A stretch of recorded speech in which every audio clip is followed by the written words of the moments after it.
kept this from going up in October, as obviously it's very much past October 6th, so I'm actually expanding this video beyond just Inktober, but also into discussing Huevember and what I'm doing with that.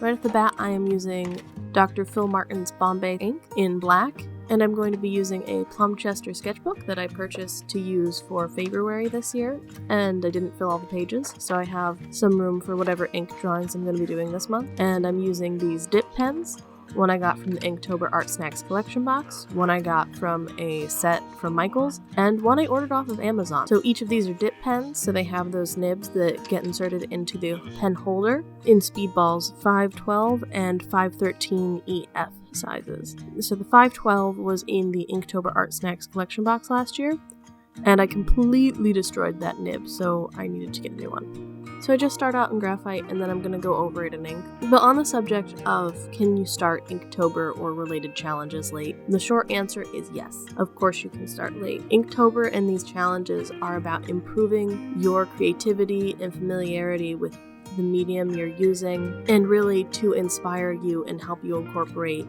making things into your everyday life. That's the short answer. 30-day drawing challenges, they are a wonderful idea and can be super helpful and super wonderful in the midst of trying to do these challenges and get the wonderful responses that are possible in your own creativity, or even externally validating from other people. The focus often can shift onto I need to do this, or getting stressed out because you're not attaining a certain level of quality that you might think is necessary for what's going on. When in reality, these 30-day challenges are all supposed to be about you practicing more and becoming more confident in and of your own self.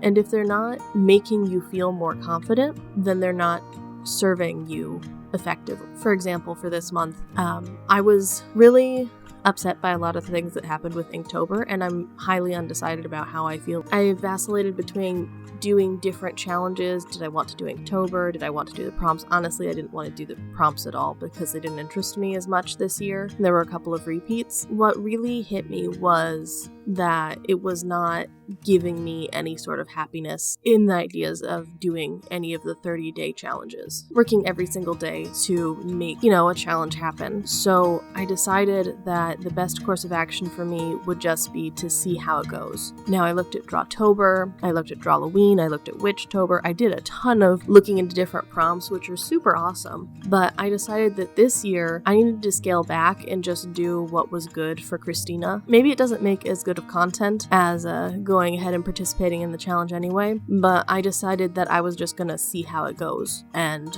let things happen from there. And as October approached, several situations in my personal life presented itself that determined that I was not going to be doing a drawing every single day just because I was not prepared to do so for various reasons. So until the 6th of October, I didn't even pick up a dip pen. I didn't even pick up anything to ink besides doodles I do at work, which is just basically a page of scribbles during my lunch break to decompress. It's just a relaxation technique. So I decided not to participate in a drawing a day challenge in the month of October. Now, that does not preclude me from participating every once in a while in the challenge or enjoying it, because even though I'm not actively putting out a drawing every single day and I'm not contributing that time every day, does not mean I can't participate in the challenge and celebrate the idea of the challenge, and also push myself with the capabilities that I have in the situations that I have at this time. Even if you cannot participate in every single day of a 31, 30, or 28-day challenge, that does not mean that your participation matters any less than someone else's. The whole point of these things is to help you in your creativity. If it's helping you in your creativity, your participation is valid and should be celebrated. Is it really, really cool if you can do a whole month of drawing a day, or even every single day for the rest of your life? Yes, that is awesome. That is wonderful, but that's not always where everyone's ability is. You could argue that if you value something enough, you will set aside time for it, but frankly, sometimes that is not possible, and you have to take it one day at a time. So in the spirit of taking it one day at a time, I encourage you to look at what you have available to you, and if you really want want to participate in something, don't hold yourself back just because you can't do every single day of a challenge. For movements like 30-day challenges, enjoy it. Enjoy what you're doing, enjoy what other people are putting out, and really just celebrate the contributions that you are able to bring to your own creative experience and the creative experience of others. Because just like your life, how you participate and how you go about it is ultimately up to you and what you want to do, and should be about what makes you happy and what works for you. That might sound very hedonistic, but if it works for you, makes you happy, it's not hurting anybody, which it's not hurting anybody for you to participate in a challenge like this, do it. And I know for myself,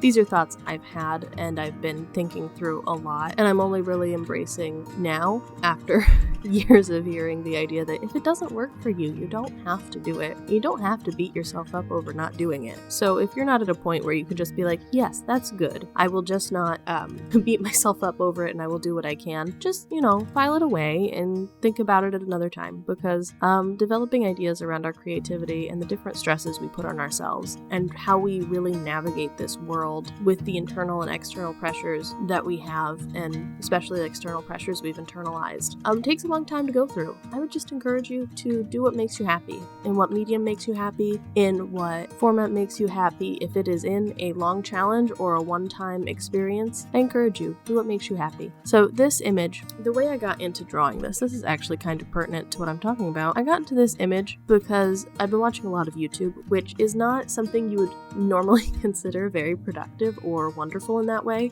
I think I've talked about this before, that when you are feeling a little blocked creatively or you're not inspired or something, to just go and do things that you enjoy. And if that is watching several hours of YouTube, more than like your parents would have approved of when you were a child, drawing from personal experience, go and do it if that's what you need to do to get refocused. If that's what's going to make you happy, go do it. I was doing what I needed to recoup my spoons and put energy into drawing. So what I've been watching a lot was a lot of Rachel Maxey videos, basically, and I really hadn't found her until recently, and I really love her videos and her personality, and it's just been a lot of fun. And she does basically a lot of sewing videos, so I got a little inspired with the needle and thread and the little pin cushion. It's also like I was thinking about Witchtober, so with all that prompt research I was doing, so that's why these little characters are kind of like witches. And then I've also been really into tea recently, so that's where the teacups come from. I just wanted to make a happy little image because that's kind of where things have been shifting towards, is just enjoying and making happy things, and just overall being happy, and this made me happy, and that's what I want my drawing experiences when I do drawing quote-unquote challenges or just drawing in general. I kind of want it to make me happy, and I want to be happy while I do it. That's what this made me, and it was really fun to draw with ink because that also genuinely makes me happy. So it's been a couple days out from when I did this drawing, and I will admit I have not done another ink drawing since, besides those doodles that I mentioned during my lunch breaks earlier.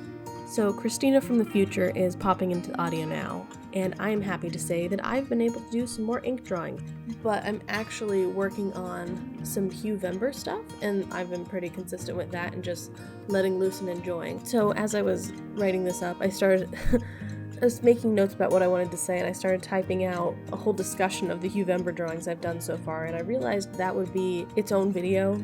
It would just involve too much to talk about the drawings individually, but I can talk about kind of the premise of what I want to do for Huevember. Obviously, it's already in Huevember, so I'm already doing it, but what I'm kind of doing is I'm just taking the colors of watercolor ink that are readily available to me and running with it. I'm not exactly following it strictly or have a set plan. I'm just doing monochromatic drawings or paintings each day. I did have an Arteza set of 32 watercolors, I think is the number, but I have seemed to misplace it. That I was just going to do for this, and I was going to just go down the pan, but I don't know where they are. So I've just been kind of taking my Van Gogh watercolors and my Dr. Phil Martin's Bombay inks, and then also progressing into my Daniel Smith watercolors and just using whatever color, strikes my fancy that day to make a little drawing or a little painting in a little Strathmore watercolor notebook. And that's been pretty fun. I've actually done a significant amount of ink drawings, just because that's where I generally tend to lean. I like the high contrast the ink usually provides, but it's varied a little with the, different colors of ink. This drawing was really helpful for me getting in a mindset of just having fun with my art and doing what I want. A lot of the things I'm discussing in this video are things that have been playing through my head for a little bit before I filmed it, before I did this drawing, and that sort of thing, and putting it into a video and talking about it last month really helped me really solidify that into just what I wanted to be doing, is just having fun making artwork, and that has helped to carry through into this month and the stuff I've been doing with Huevember. And I'm kind of just taking it one day at a time and letting things happen as they happen and not being super stressed about it, which is pretty great.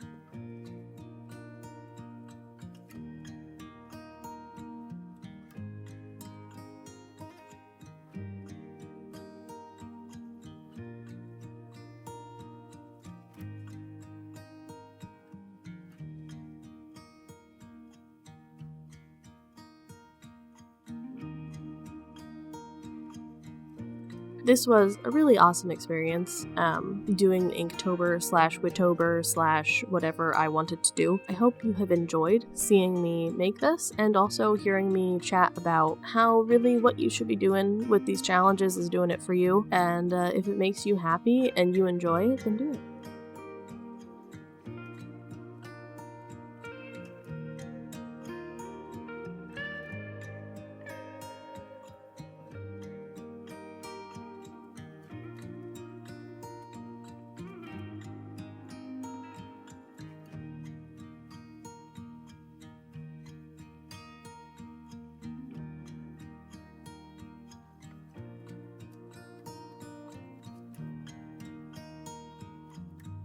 If you would like to see where my attempt at more mindful art making and putting less pressure on myself goes, then you could go ahead and subscribe, like this video if you'd like. If you would like to stay tuned for more stuff, go ahead and subscribe and hit the notification bell so you can see when my next videos come up. And yeah, I hope you have a wonderful day, and I will see you next time. Bye!